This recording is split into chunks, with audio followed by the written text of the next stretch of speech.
시청자 여러분 안녕하셨습니까? 장군의 소리 김형철입니다. 저는 오늘 대한민국 소 예비역 장성단의 전략위원 자격으로 주간 안보 탑 이슈 코너에서 시청자 여러분을 찾아뵙게 되었습니다. 사람이 태어나서 성장하고 노쇠하여 죽음을 맞이하는 것과 마찬가지로 국가 역시 건국, 발전, 쇠퇴, 망국의 4단계를 거치는 것은 역사와 자연의 이치입니다. 사람이나 국가나 태어나는 환경은 다 각각이고 성장하는 과정 역시 각양각색입니다. 어려운 환경을 극복하여 나라를 건국했고 온 국민이 힘을 합하여 국가 발전에 힘쓴 나라가 지금 세계를 경영하고 있습니다. 바로 미국의 이야기입니다. 영국을 떠나 신대륙으로 건너간 소수의 미국인은 대륙을 차지했고 영국으로부터 독립을 쟁취했으며 남북 전쟁을 통해서 나라를 재건국하였습니다. 미국의 역사는 세계 어느 나라도 흉내낼 수 없는 미국인들이 만들어낸 대서사시입니다. 71년 된 대한민국 앞으로의 역사는 어떻게 될까요? 조선과 비교해보면 그 답이 나옵니다. 조선은 이성계가 위화도에서 회군해서 고려를 무너뜨리고 세운 나라죠. 조선은 짧은 시기에 국가의 최전성기를 맞이합니다. 이성계의 오남 이방원이 왕자의 난을 일으켜서 정권을 잡은 후 조선 최고의 성군 세종대왕에게 왕위를 물려줌으로써 조선을 반석 위에 올려놓았습니다. 그러나 그 이후 나라를 발전시키겠다는 비전을 가진 임금은 나타나지 않고 성리학에 치중함으로써 조선은 양반의 나라가 되었습니다. 그 결과는 1592년 임진왜란과 1636년 병자호란이었으며 마침내 1910년 한일 합방을 끝으로 조선은 역사 속에서 사라지게 되었습니다. 우리는 대한민국이라는 제법 괜찮은 나라에서 살고 있습니다만 대한민국이 처음부터 지금과 같은 괜찮은 모습의 나라는 아니었죠. 일본 식민지로부터 해방된 지 불과 2년이 안 돼서 6.25 전쟁의 참화를 겪어야 했습니다. 그러나 그 어려운 시기를 극복할 수 있었던 것은 자유민주주의와 국가 발전이라는 뚜렷한 목표를 가진 국가 지도자와 국민이 온 힘을 합쳤기 때문이었겠죠. 그런데 지금 문재인 정권은 고려 연방제를 목표로 역사의 수레바퀴를 거꾸로 돌리려고 하고 있습니다. 그는 임진왜란을 막지 못한 선조, 병자호란을 자초한 인족, 그리고 국권을 일본의 송두리째 갖다 바친 보정의 무능력을 한꺼번에 갖춘 무능력한 지도자입니다. 지금부터 그의 무능력에 대해서 알아보도록 하겠습니다. 우선 선조는 임진왜란이 발발하자 왜군의 진격 속도보다 더 빠른 속도로 피난을 떠납니다. 그래서 평양과 의주로 도망갔는데 의주에서도 불안했던지 중국으로 내부, 즉 망명을 하려고 시도했습니다. 영의정 유성룡이 만류하지 않았다면 필시 그는 중국의 망명 정부를 세웠을 것입니다. 조선은 이순신 장군과 의병 그리고 명나라의 원군의 도움으로 간신히 나라를 보존할 수 있었습니다. 선조에게는 분명 임진왜란을 막을 수 있는 기회가 있었습니다. 바로 1590년 일본으로 보낸 통신사의 보고가 그것이었죠. 통신사의 정사 황윤기는 전쟁의 위험성을 알렸지만 선조는 부사 김석일의 말을 믿고 전쟁 대비에 소홀했습니다. 또한 당시 일본에서 보내온 두정의 조청을 받고도 그에 대한 대비가 소홀했었습니다. 왜 그랬을까요? 당시 조선은 200년 이상의 평화가 이어져 문치에 치중하면서 국방에 소홀했습니다. 전쟁을 준비하는 것 그 자체가 선조에게는 힘들고 귀찮은 일이었을 겁니다. 바로 지금 대한민국에서 벌어지고 있는 일본과의 갈등이 문재인 정권의 무능력을 보여주는 대표적인 사례입니다. 문재인은 취임 초부터 일본과 각을 세웁니다. 아베 수상과의 첫 전화통화에서 박근혜 정부가 어렵게 만들어 놓은 위안부 합의를 없던 것으로 하였고 김용공 배상 대법원 판결에 대하여 아무런 조치도 취하지 않았습니다. 마치 삼권 분립을 존중하는 민주주의의 화신인 것처럼 말입니다. 그러나 대법원 판결에 대해서 아무런 조치도 취하지 않음으로써 그는 일본의 무역 제재와 일본의 화이트리스트에서 한국을 제외하는 그런 조치를 불러일으켰습니다. 그리고는 이순신의 12척배, 의병, 죽창가 등으로 선동하면서 국민과 국가를 어려움 속으로 몰아넣고 있습니다. 그리고 급기야는 한일 지소미아 파기 결정을 함으로써 한미 동맹까지도 위태롭게 만들고 있습니다.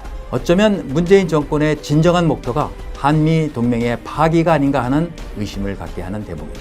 그렇지 않고서는 지소미아 파기 결정에 유감을 표하는 미국 정부의 태도에 불만을 가지고 주한 미국 대사를 외교부로 초치해서 항의하는 외교적 결례를 범할 수는 없기 때문입니다. 만일 문재인이 한미 동맹의 파기를 목표로 지소미아 종료를 결정했다면 이는 배임 행위이자 여적죄에 해당하는 것으로서 탄핵의 대상이 되어야 한다고 생각합니다. 다음은 병자호란을 불러일으켰고 종국에는 삼전도에서 굴욕을 당한 인조에 관한 이야기입니다. 사실 임진왜란 당시 선조가 피난을 가는 동안 세자 광해군은 군조를 차려서 전국 각지를 돌면서 의병 활동을 독려하고 민심을 수습하는 등 지도자로서의 면모를 충분히 보여주었습니다. 선조의 뒤를 이어 임금의 자리에 오른 광해군은 명나라와 후금 사이에서 균형 외교를 통해 국익을 도모했고 대동법으로 세제를 개편했으며 동의보감을 발간하는 등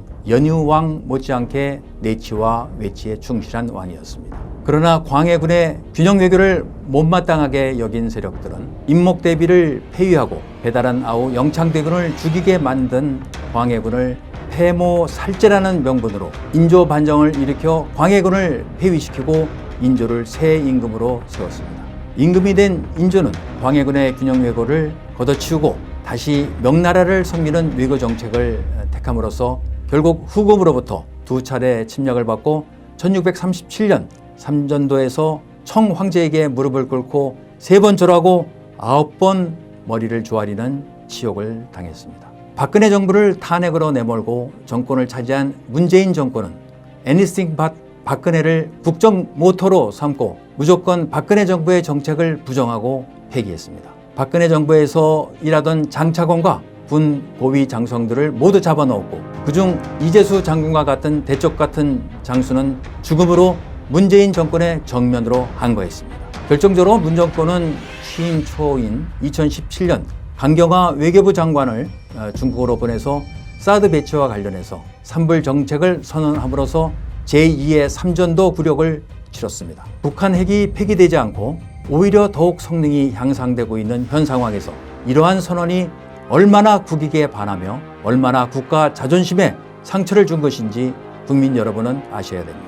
이 정부가 진정으로 국익을 중심으로 국가 정책을 펼쳤다면 북한 핵 폐기를 위해서 사드 추가 배치와 미사일 방어 가입 등으로 북한과 중국을 압박했어야 했습니다. 이처럼 외교의 ABC도 모르는 정권, 국익보다는 그들 정파의 이익에만 혈안이 되어 있는 이 정권의 부역자들은 반드시 훗날 신적폐로 처벌받아 마땅하다고 생각합니다. 그리고 마지막으로 고종입니다. 고종은 무려 44년 동안 임금으로 재위하였습니다. 그리고 나라를 일본에 갖다 바치면서도 총 한 방 쏘지 않았고 여생을 호의호식하면서 보냈습니다. 고종은 나라를 팔아먹으면서도 교활하게 그 문서에 서명을 하지 않았습니다. 역사의 평가를 두려워한 까닭이었겠죠. 그래서 조선을 망하게 한 이는 고종이 아니라 이완영을 포함한 을사오적이라고 우리는 배워왔습니다. 그러나 이것은 명백한 오류입니다. 어찌 임금이 한나라의 가장 중요한 의사결정인 국가 사망을 선고하는 책임으로부터 자유로울 수 있겠습니까? 미국의 33대 대통령 해리 트루만의 집무실 책상에는 The buck stops here 라는 명패를 두고 집무했다고 합니다. 모든 책임은 내가 진다는 강한 책임감의 표시였겠죠. 1865년 미국 남북전쟁의 항복 조인식이 열린 어퍼매톡스에서는 승장인 국군사령관 그랜트 장군과 패장인 남군사령관 로버트 리 장군이 마주 앉았습니다. 리 장군은 웨스트포인트 14년 후배인 그랜트 장군에게 항복을 선언하고 문서에 서명을 합니다. 그렇지만 미국의 역사에서 로버트 리 장군은 위대한 장군으로 기억되고 반란의 수계는 남부연맹의 대통령이었던 제퍼슨으로 기록됩니다. 리 장군이 당당히 정복을 차려입고 후배 장군에게 항복을 선언한 것과는 대조적으로 남부연맹의 대통령 제퍼슨은 그의 부인과 함께 도망치다 잡혀서 국가 반역죄로 수감되어서 죄값을 치렀습니다. 한 국가의 지도자는 그가 서명을 했건 안 했건 또는 부하들의 반역으로 나라를 팔아먹었건 어쨌건 모두 그의 책임인 것입니다. 지금 우리는 매우 중차대한 역사의 순간에 서 있습니다. 문재인 정권은 취임 후 매우 치밀한 계획에 따라 국가 안보를 하나씩 파괴해 나가고 있는 중입니다. 군 고위층 망신 주기부터 시작해서 군 기강을 허물고 9.19 남북 군사 합의를 통해서 우리 군사력을 스스로 무장 해제시키면서 북한에게는 핵과 신형 무기를 마음 놓고 개발할 수 있는 기회를 주고 있기 때문입니다. 지소미아 파기에 이어서 앞으로 전시작전 통제권 전환을 밀어붙이고 주한미군 분담금 협상에 협조하지 않음으로써 주한미군 규모를 줄이고 궁극적으로는 주한미군을 철수시키려고 할 것입니다. 평화는 군사력이 아닌 대화에서 나온다. 이런 말을 어떻게 군 통수권자가 입에 올릴 수 있겠습니까? 베트남 공산화의 희열을 느낀다고 했던 문재인, 김원봉에게 최고 훈장을 달아드리고 싶다고 했던 문재인, 가장 반미주의자인 문정인을 주미 대사로 임명하려고 했던 문재인이 지금 대한민국을 파국의 길로 이끌고 있습니다. 주한미군이 철수한 후 보이스카우트로 전락한 국군이 지키는 대한민국에 대해 핵으로 무장한 북한이 대남 전면전을 감행한다면 어떻게 할 것인지 대통령에게 묻습니다. 그때도 전쟁보다는 평화를 택할 것입니까? 그래서 굴욕적인 항복을 함으로써 5천만 대한민국 국민 중 절반 이상을 죽음으로 몰아넣을 킬링 필드를 이 땅에 만들 것인지 묻지 않을 수가 없습니다. 예비역 장성들이 성우회라는 정상적인 조직을 놔두고 대한민국 수호 예비역 장성단을 결성한 것은 건국 71년 만에 처음 있는 일입니다. 현재의 안보 상황은 건국 후 가장 위태로운 반면 국민과 군의 위기에 대한 대비와 인식은 바닥을 치고 있습니다. 예비역 군인들은 나라가 쓰러져 보트 피플이 되어서 그때 행동하지 않은 것을 후회하지 않으려고 지금 목숨을 건 투쟁을 하고 있습니다. 물론 여기에 동조하지 않는 분들도 있으리라고 봅니다. 1910년 한일 합방 때에도 그처럼 안이하게 생각한 국민들이 아마 태반이었을 겁니다. 일본에 빼앗긴 나라는 되찾을 수 있었습니다. 그러나 북한 공산주의자들에게 나라를 빼앗긴다면 우리는 김일성, 김정일 민족이 되어서 김정은의 영도하에 자유를 빼앗긴 짐승 같은 삶을 살아야 합니다. 평화를 위해 전쟁을 포기하고 굴복을 선택한다면 살아도 이미 죽은 것이나 마찬가지입니다.